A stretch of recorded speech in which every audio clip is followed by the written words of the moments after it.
Bismillahirrahmanirrahim. Assalamualaikum warahmatullahi wabarakatuh. Perkenalkan, nama saya Rahma Qurrata Ayun dengan NIM 193111039. Saya di sini akan menerangkan tentang sejarah masyarakat Arab pra-Islam dan sejarah kelahiran sampai kerasulan Nabi Muhammad SAW. Menginjak materi yang pertama tentang peradaban bangsa Arab pra-Islam. Sebelum peradaban Islam memecah di tengah-tengah masyarakat Arab, bangsa Arab sebenarnya telah mengenal kehidupan politik, sosial, ekonomi, bahasa, seni, dan penggunaan metode berpikir, meskipun masih sederhana.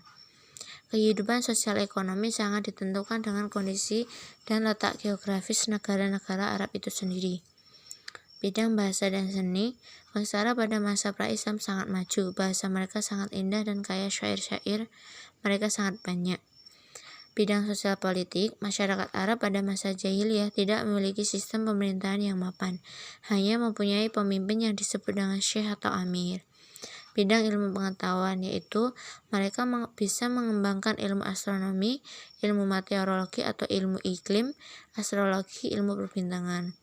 Mereka juga terkenal dengan pendiriannya yang kokoh dan tidak mau mengubah pendirian serta tata cara hidupnya, moral atau perilaku yang sangat rusak sehingga mereka disebut dengan kaum jahiliyah atau bodoh. Materi yang kedua yaitu agama dan kepercayaan bangsa Arab.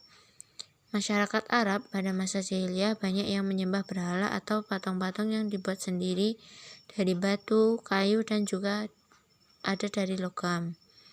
Bangsa Arab juga menganggap bahwa malaikat yang menghidupkan, mematikan, dan menguasai segala gerak kehidupan manusia.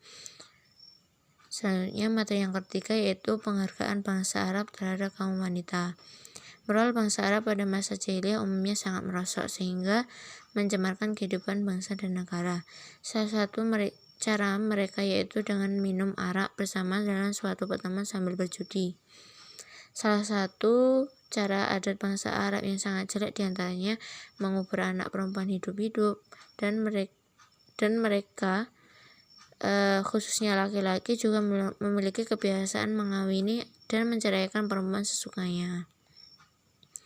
Selanjutnya materi yang keempat tentang sejarah kelahiran Nabi Muhammad SAW. Kelahiran Nabi Muhammad SAW pada hari Senin 12 Rabiul Awal, tepatnya pada tahun Gajah 571 Masehi dari Bani Hashim di kota Mekah. Lahirlah utusan Allah untuk mendakwahkan ajarannya sebagai rahmatan lil alamin. Nabi Muhammad SAW lahir dalam keadaan yatim ketika beliau masih berumur 3 bulan dalam kandungan Siti Aminah. Ayahnya bernama Abdullah, anak dari Abdul Muthalib, ketua suku Quraisy yang dihormati. Ibunya adalah Aminah binti Wahab dari Bani Zuhroh. Kelahiran Nabi Muhammad sudah didambakan oleh para nabi terdahulu, sehingga perlu ada penerimaan atas kerasulannya, sesuai pada Quran Surah Al-Imran ayat 81. Masa kanak-kanak Nabi Muhammad SAW.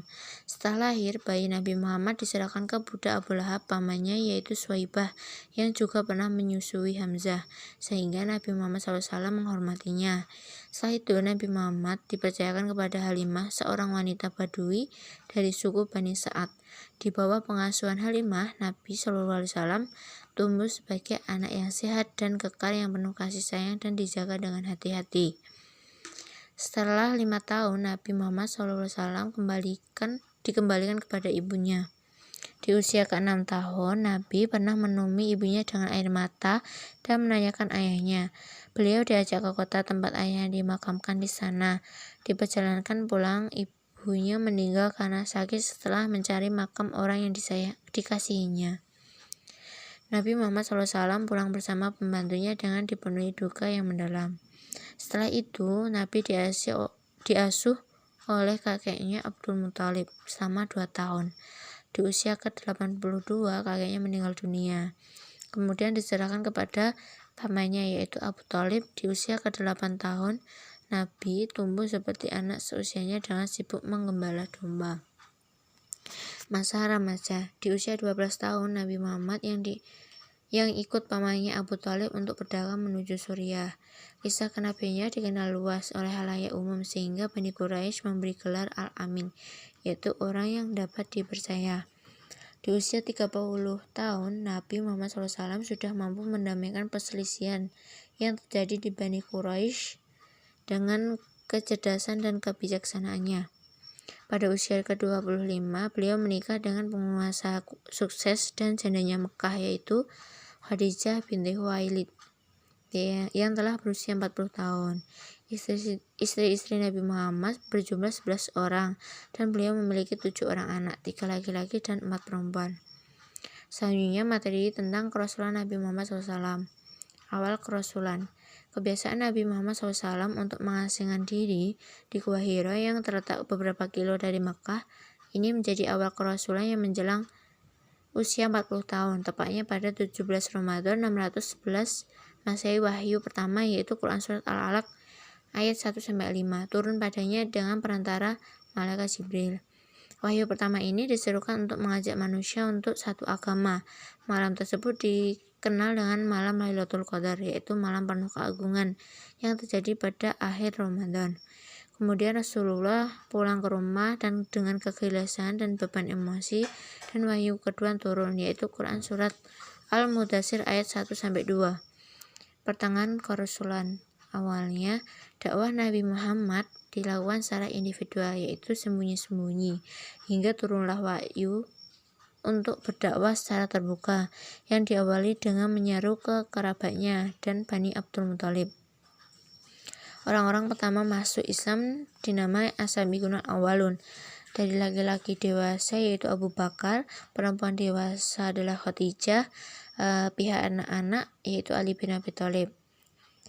Kemudian Nabi SAW mengajak para sahabat untuk keluar Mekah. Hingga 5 tahun kerasulan, Nabi menetapkan Habsyah sebagai tempat untuk berhijrah. Banyaknya tekanan yang dialami Nabi yang disebabkan karena meninggalnya pamannya Abu Thalib yang selalu melindunginya dan istri tercinta Khadijah binti Khuwailid, sehingga Allah menghibur dengan terjadinya Isra dan Mi'raj Nabi. Setelah peristiwa Isra dan Mi'raj, kemajuan besar dalam dakwah Nabi. Kemajuan terdapat dalam ibadah haji ke Mekah yang dilakukan oleh sejumlah orang Yatsrib. Yang selanjutnya tentang akhir masa kerasulan. Setelah kedatangan dan diterimanya Nabi Muhammad oleh penduduk Yatsrib, terjadi pembentukan negara Madinah. Nabi Muhammad diangkat sebagai kepala negara dan kepala agama. Di awal pemerintahan, Nabi Muhammad sudah melakukan ekspedisi ke beberapa suku dekat Madinah untuk melatih tentara yang bertugas menjaga keutuhan dan mempertahankan negara yang baru dibentuk, serta melakukan diplomasi damai yang bertujuan untuk menjaga kedudukan Madinah. Tahun putusan terjadi pada tahun 9 dan 10 Hijriah, 630 sampai 632 Masehi, karena banyak suku dari pelosok Arab yang mengutus diplomasinya untuk tunduk di bawah kepemimpinan Nabi Muhammad. Setelah peristiwa itu, Nabi Muhammad segera kembali ke Madinah untuk mengatur dan mengorganisasikan kabilah yang masuk Islam. Setelah 2 bulan, Nabi Muhammad menderita sakit demam. Tenaganya dengan cepat berkurang. Pada hari Senin 12 Rabiul Awal atau 11 Hijriah, tepatnya 8 Juni 632 Masehi, Nabi Muhammad SAW wafat di rumah istrinya, yaitu Aisyah radhiyallahu anha. Terima kasih. Itu yang dapat saya sampaikan. Semoga bermanfaat. Akhirul kalam. Wassalamualaikum warahmatullahi wabarakatuh.